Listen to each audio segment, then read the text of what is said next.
Bonne journée pirates, j'espère que vous allez bien. Peut-être que vous êtes ensemble en couple depuis 5, 10, 15, 20 ans, que tout d'un coup votre conjoint vous a dit qu'il vous aimait plus, que peut-être c'était fini entre vous. Et vous avez paniqué, vous avez fait des mauvais choix, vous avez fait des silences radio, vous avez fait le mauvais choix de l'être magique, vous avez fait le mauvais choix de la manipulation du film « Moi je te suis ». Et votre conjoint s'est encore plus éloigné. Heureusement, vous êtes tombé sur cette team et cette famille des pirates. Vous êtes mis à bosser avec les neurosciences, vous êtes formé, vous avez mis les formations en application. Et petit à petit, ça s'est arrangé avec votre conjoint. La crise de couple n'est pas la fin du couple. La crise de couple est un moment, si vous le gérez bien évidemment, qui va vous permettre d'être mieux en couple après la crise. Mais effectivement, force est de constater qu'il y a des couples qui se séparent autour de la quarantaine, de la trentaine, après plusieurs années de vie commune, car celui qui n'est pas en crise au départ ne sait pas gérer. Alors aujourd'hui, je voulais vous parler de la mémoire autobiographique et de son rôle dans le couple, et notamment dans la crise de couple. Et on va voir dans cette vidéo comment le couple peut éviter la séparation en travaillant notamment sur ce que j'appelle la cohérence narrative. Et vous allez apprendre plein de choses comme d'habitude dans cette vidéo. Ça doit vous donner, les vidéos, je vous rappelle, sont là pour vous donner la grinta, la motivation pour mettre en application ce que vous apprenez dans les formations. Les vidéos sont là pour vous donner la grinta, le contenu qui vous permet de récupérer votre conjoint. Évidemment, vous le retrouvez dans les formations. Le catalogue de formation des 150 formations se trouve en descriptif de cette vidéo. Et la formation de la semaine, puisque chaque semaine je suis là pour vous offrir une nouvelle formation, et ça s'appelle « Comment retrouver la tendresse dans son couple quand le couple va mal ».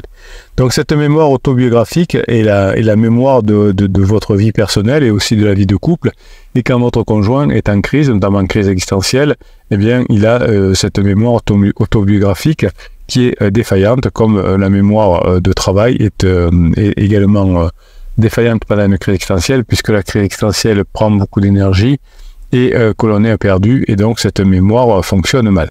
Donc cette mémoire autobiographique du couple permet de nous souvenir des événements que nous avons vécus en couple, des personnes que nous avons rencontrées, des émotions que l'on a vécues ensemble ou avec d'autres personnes, et ces émotions nous donnent un baromètre sur le couple. Cette mémoire autobiographique nous permet aussi de nous projeter dans l'avenir, d'imaginer ce que nous voudrions faire, devenir et partager. Donc vous voyez que cette mémoire peut entraîner des difficultés dans le couple. La mémoire autobiographique est donc essentielle pour construire votre identité, votre sens de soi, votre estime de soi. Et pendant la crise existentielle, l'identité, le sens de soi et l'estime de soi sont gravement endommagés. Donc la mémoire autobiographique n'est pas une mémoire figée, c'est pas parce que j'ai vécu un bon moment avec mon conjoint qui va s'en rappeler comme un bon moment vécu, mais c'est une mémoire dynamique qui se construit et se reconstruit à chaque fois que nous nous remémorons quelque chose. Donc je me souviens d'un élément, par exemple, de mon mariage. En parlant avec mon conjoint, on se prend la tête, on s'engueule et on a plein de cortisol. Quand je vais réengrammer cette information, eh bien, elle va être moins bien dans mon esprit que ce qu'elle laissait vraiment passer. Et au fur et à mesure que je vais en parler de façon négative, on va s'éloigner. En revanche, à chaque fois que je vais reprendre une information positive avec mon conjoint, que je vais vivre un bon moment, quand je vais l'engrammer, eh bien, elle va être meilleure. C'est comme quand je rencontre un ami de la fac, de l'université, on se rappelle les bons moments, on boit une bière ensemble et c'est sympa, et donc je me réengramme le souvenir de façon encore plus efficace, plus agréable. Donc cette mémoire autobiographique est influencée par nos attentes, nos motivations, nos émotions, mais aussi nos croyances. Si je crois que mon conjoint est tout pourri, chaque fois que je me rappelle quelque chose, je vais le lier à cette croyance-là. Et évidemment, le contexte social, le contexte culturel est important. Donc la mémoire autobiographique n'est pas une mémoire fidèle, mais c'est une mémoire sélective qui va bouger notamment pendant la crise de votre conjoint, qui oublie certains détails, qui en exagère d'autres et qui en invente parfois. Elle est donc subjective, interprétative et reconstruite. C'est pour ça que par exemple dans les affaires, on fait signer des contrats écrits, parce que sinon, c'est vrai, je vous l'ai dit, je vous l'ai pas dit, c'était pas comme ça, etc. Donc le contrat de couple aussi, que vous ferez après avoir amélioré votre relation avec votre conjoint, eh bien ce contrat de couple permettra aussi de fixer des choses. C'est pour ça que les écrits sont importants dans le domaine des affaires, mais on vous déconseille effectivement le SMS qui permet de se prendre la tête très facilement. Si j'envoie un SMS à mon conjoint qui n'est pas de bonne humeur, on va se prendre la tête et on se souviendra qu'on s'est pris la tête, et donc la mémoire autobiographique ira dans le mauvais sens. Donc la mémoire autobiographique se compose de deux types d'informations, les informations épisodiques et les informations sémantiques. Donc épisodiques et sémantiques. Qu'est-ce que c'est les informations épisodiques? Ce sont des souvenirs spécifiques d'événements vécus à un moment et sur un lieu précis. Le jour de mon mariage par exemple, ou le jour où on est allé chez Tati Janine. Le souvenir de notre premier baiser, de notre mariage, de la naissance d'un enfant sont des choses qui sont épisodiquement fortes. Les informations sémantiques sont les connaissances générales sur votre vie de couple, par exemple, le nom de votre conjoint, le nom de votre couple, la date de mariage, le lieu de résidence, la profession de votre époux, de votre épouse, etc. Donc la spécificité des souvenirs, c'est la capacité à se rappeler des événements personnels détaillés survenus à un moment précis. Évidemment, pendant une crise existentielle, cette spécificité des souvenirs est endommagée et vous pouvez vous prendre la tête avec votre conjoint en disant « mais non, ça s'est passé comme ça », votre conjoint répondant « mais non, ça s'est passé comme ça, c'est pas vrai ». Donc si je vous demande ce que vous avez fait hier soir, vous pouvez me répondre avec plus ou moins de précision « j'ai regardé un film sur Netflix », où j'ai regardé le dernier épisode de je sais pas quoi, de la Casa del Papel. Et plus votre réponse est précise, plus votre souvenir est spécifique. Donc si vous allez utiliser cette spécificité pour aller dans les détails, plutôt que de dire quand vous êtes avec des amis et votre époux par exemple, ou votre épouse, on a regardé une série, on dit on a regardé tel film et il s'est passé ça à ce moment-là et on a beaucoup aimé quand l'acteur a fait ça. Donc vous voyez, plus ce sera spécifique le souvenir, plus ça permettra de mobiliser le préfrontal. Donc cette spécificité des souvenirs, pour récupérer votre conjoint, sera importante pour plusieurs raisons. D'abord, cette spécificité des souvenirs, avec beaucoup de détails, donc rappeler des détails qui se sont bien passés par exemple,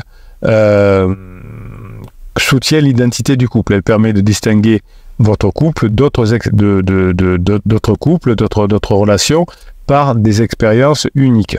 Cette spécificité des souvenirs va vous favoriser également la résolution de problèmes car elle permet d'activer des stratégies adaptées aux situations rencontrées avec la mobilisation du préfrontal. Évidemment, cette spécificité des souvenirs va faciliter votre relation de couple car elle va permettre de partager des souvenirs avec votre conjoint et de créer du lien. Alors ça pourrait aussi être pareil pour des amis, etc.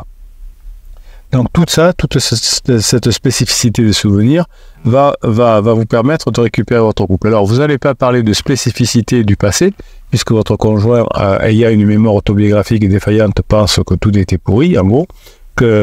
Donc vous allez en revanche recréer maintenant des nouveaux souvenirs, parce que vous allez vous voir avec votre conjoint, vous allez vous appeler, vous allez badiner avec votre conjoint, vous allez le faire rire, vous allez la faire rire, vous allez sexualiser, etc. Et vous allez créer immédiatement un nouveau souvenir autobiographique, et ce souvenir autobiographique va devenir très spécifique puisque vous allez dans les jours suivants pouvoir le rappeler. Par exemple, vous allez créer un nouveau, je dis bien un nouveau private joke dans le couple. N'utilisez plus les anciens private jokes, ça va vous retomber dessus, mais retrouvez des nouveaux private jokes.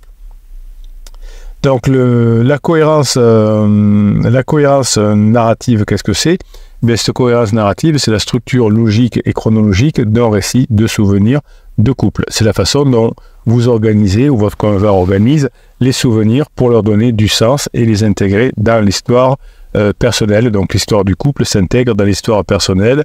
Par exemple, je vais me souvenir comment on s'est rencontré avec ma femme et comment on a géré les choses. Donc cette cohérence narrative, c'est la structure logique et chronologique de ce récit. Donc la rencontre par exemple avec son conjoint, vous pouvez donner sûrement des éléments de contexte, c'était où, c'était quand, c'était comment, des éléments d'action, ce que j'ai fait, ce que mon conjoint a fait, des éléments d'émotion, et c'est là que ça commence à boiter. Et ensuite il y a des éléments que j'appelle de conséquences, ce qui s'est passé par la suite, où là on n'est pas d'accord. L'émotion c'était pour moi génial, pour lui ou pour elle c'était nul. Donc c'est là que la cohérence narrative abîme. Donc cette cohérence narrative est également importante pour plusieurs raisons. Si vous avez en tête cette cohérence narrative que vous allez maintenant recréer chez votre conjoint. Qu'est-ce que ça veut dire? Ça veut dire que toutes les nouvelles expériences que vous allez vivre avec votre conjoint, vous allez pouvoir l'utiliser pour la future cohérence narrative. C'est-à-dire que vous allez bien mettre en exergue avec votre conjoint le bon moment que vous passez ensemble, les rires que vous passez ensemble. Et tout ça va vous permettre la résolution de problèmes émotionnels, puisque vous allez recréer une cohérence narrative, alors que tous les souvenirs de votre conjoint, toutes les mémoires autobiographiques sont maintenant défaillantes. Évidemment, tous les bons moments que vous allez passer avec votre conjoint vont montrer à votre conjoint que vous avez changé de façon durable, et ça va permettre de résoudre les problèmes émotionnels. Votre conjoint vous en voulait de l'avoir fait souffrir pendant des mois et des années. Évidemment, c'était en partie vrai, mais souvent en partie inventé, etc. Et cette nouvelle cohérence narrative va aider votre conjoint à accepter finalement que vous avez vécu des événements difficiles ou traumatisants. Hein. Peut-être que vous avez vécu la perte de notre cher, peut-être un avortement, enfin des choses qui sont très traumatisantes, et une maladie à vaincre ensemble. Et évidemment, cette nouvelle cohérence narrative avec les bons moments que vous allez passer ensemble va contribuer à une nouvelle identité, aux nouvelles relations sociales, en exprimant des valeurs, des buts et des motivations. Donc cette cohérence narrative que vous êtes en train de recréer finalement va se manifester de différentes façons dans le couple. Par exemple, lorsque les partenaires se racontent leur journée, ils peuvent utiliser une structure narrative cohérente pour se faire comprendre et susciter l'intérêt de l'autre. Donc vous n'allez pas raconter votre journée pour dire oh, je suis une victime, mon patron est très méchant, mais vous allez raconter votre journée avec une structure narrative cohérente pour passer un bon moment avec votre conjoint, pour rire ensemble, pour avoir de l'émotion ensemble, etc. Vous savez que pendant toute la phase de structure, vous avez utilisé votre conjoint en passant pour une victime. Mon patron m'a dit ça, mes clients n'ont jamais marre, etc. Donc, ce qui fait que finalement, vous allez avoir une cohérence narrative qui va faire que votre conjoint, finalement, va penser que vous êtes un loser ou une loser, entre guillemets. Donc, lorsque votre conjoint se remémore des moments passés ensemble, il peut utiliser une structure narrative cohérente pour se convaincre que votre relation était nulle, mais à partir d'aujourd'hui, vous allez vous remémorer des moments ensemble que vous avez passés à partir d'aujourd'hui positifs, pour que votre conjoint se renforce à nouveau le lien affectif et le lien d'appartenance avec vous. Et évidemment, lorsque vous allez vous projeter dans l'avenir, vous allez pouvoir utiliser votre nouvelle structure narrative avec les nouveaux moments que vous passez ensemble pour exprimer vos attentes, vos désirs et vos projets. La cohérence narrative peut aussi être mise à l'épreuve, évidemment, pendant toute la crise existentielle. Ça va mettre votre couple à mal. Lorsque le couple vit une crise, il peut avoir, ce couple-là, notamment la personne qui est en crise existentielle, peut avoir du mal à donner du sens à ce qui arrive. Et ce qui arrive aujourd'hui, ma crise existentielle, on peut avoir du mal à la situer dans notre histoire commune. Donc lorsqu'un couple est confronté à un événement stressant et traumatisant, il va avoir du mal à intégrer ce souvenir dans son récit et le partager, et ça peut ressortir au moment d'une bombe ensuite. Lorsque le conjoint est en désaccord avec vous ou en conflit, il peut avoir du mal à comprendre, et le respect mutuel peut faire en sorte que l'on n'arrivera pas à se comprendre. La spécificité du souvenir dépend de la mémoire de travail, qui est un modèle de mémoire autobiographique.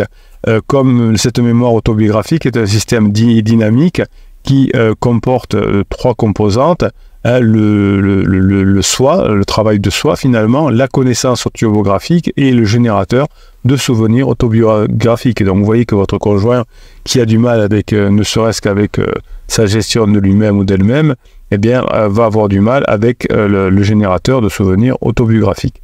Donc le travail sur soi, c'est l'ensemble des buts, des motivations, des émotions et des croyances qui vont améliorer le comportement et la pensée. Comme votre conjoint ne fait pas un travail sur lui et est très abîmé pendant sa crise, il va avoir du mal à avoir ce bel encodage de l'information, et évidemment ce travail sur soi va influencer la façon dont vous allez sélectionner, encoder, stocker et récupérer des informations autobiographiques. Donc comme votre conjoint est en colère contre vous parce qu'il pense que sa souffrance vient de vous essentiellement, eh bien il va mal interpréter les informations autobiographiques qu'il va aller encoder et décoder. Donc la base des connaissances autobiographiques qui sont dans la tête de votre conjoint, c'est l'ensemble des informations épisodiques et sémantiques de la vie de votre conjoint, mais vous avez aussi évidemment vous, votre base de connaissances autobiographiques, et vous savez que cette base de connaissances autobiographiques qui ne fonctionne pas terriblement bien actuellement chez votre conjoint est organisée dans les 3 niveaux, le schéma de vie, les périodes de vie et les événements généraux. Alors qu'est-ce que c'est ces schémas de vie, ces périodes de vie, ces événements généraux? Eh bien je vais vous en parler. Vous voyez qu'on apprend beaucoup de choses dans cette team et cette famille de pirates. Hein. Sur chaque vidéo, j'essaie de vous apprendre des choses différentes. Évidemment, les points qui vont vous permettre de retrouver votre conjoint sont dans les formations, évidemment, puisque je peux, pendant les formations, détailler comment utiliser notamment cette notion de période de vie. Donc cette notion de période de vie est une connaissance concrète, spécifique sur les différentes phases de l'existence de votre conjoint, mais aussi de votre couple. L'enfance, l'adolescence, votre vie d'adulte, votre vie de couple. Donc c'est du concret. Les événements généraux sont des connaissances encore plus détaillées et spécifiques sur les événements récurrents ou importants de votre vie, de celle de votre conjoint, de celle de votre couple. L'anniversaire de mariage, l'anniversaire tout court, les vacances, les diplômes. Donc il y a des périodes de vie, il y a des événements généraux qui sont plus détaillés, et vous avez aussi ce qu'on appelle le générateur de souvenirs autobiographiques, qui est un processus, celui-ci. Et ce processus permet d'accéder aux informations épisodiques stockées dans la base de connaissances autobiographiques et de les transformer en souvenirs conscients. Et c'est là que ça coince chez votre conjoint. Comme votre conjoint est vénère contre vous parce que votre conjoint n'est pas satisfait de votre réaction à sa crise, vous avez commis l'interdit des silences radio, l'interdit des lettres magiques ou l'interdit du fuis-moi je te suis, vous avez même fait des ultimatums, hein, je vous rappelle que vous avez une formation complète sur les interdits à ne pas prononcer, eh bien les souvenirs qui étaient autobiographiques seront générés en souvenirs conscients mais qui ne vont pas dans votre faveur.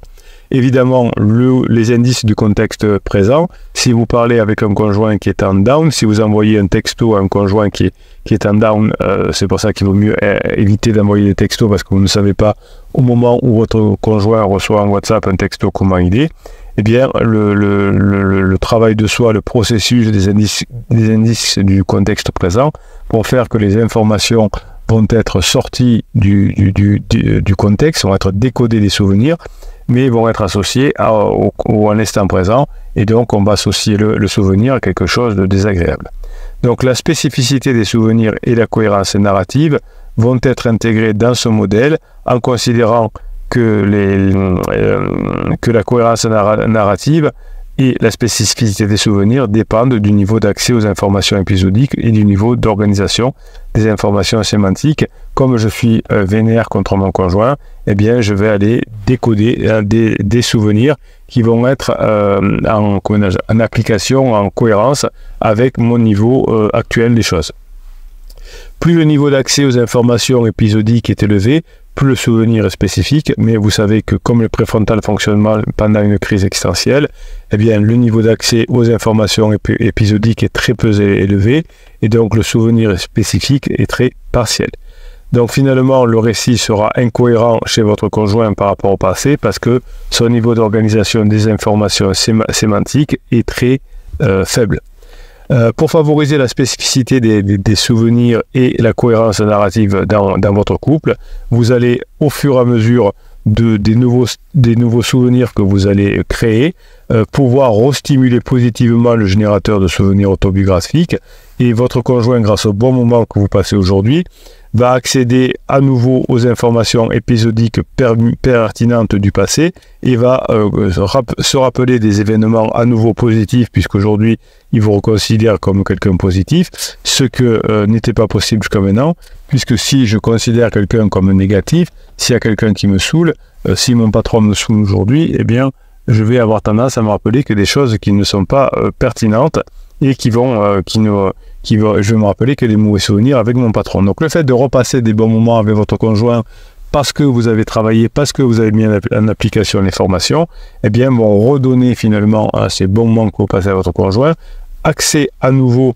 à des éléments de souvenirs autobiographiques plus importants, plus positifs, et comme ces souvenirs autobiographiques positifs, vous allez pouvoir les régénérer souvent, vous allez avoir accès finalement à une meilleure information de votre conjoint, et votre conjoint va avoir accès à une base autobiographique plus positive de ce que vous avez vu avec votre conjoint. Donc vous voyez qu'en travaillant à partir du moment présent, c'est-à-dire qu'à partir d'aujourd'hui, je mets en application les formations et je montre que j'ai changé, je vais pouvoir changer les accès de la mémoire autobiographique. Votre conjoint avait une incohérence narrative jusqu'à maintenant, puisqu'il a interprété son passé avec ses émotions du moment, c'est-à-dire sa crise existentielle, et grâce au travail que vous avez fait sur vous, maintenant vous repassez des bons moments avec votre conjoint, et votre conjoint va avoir accès à des nouvelles spécificités de souvenirs, et ces nouveaux souvenirs qui vont ressurgir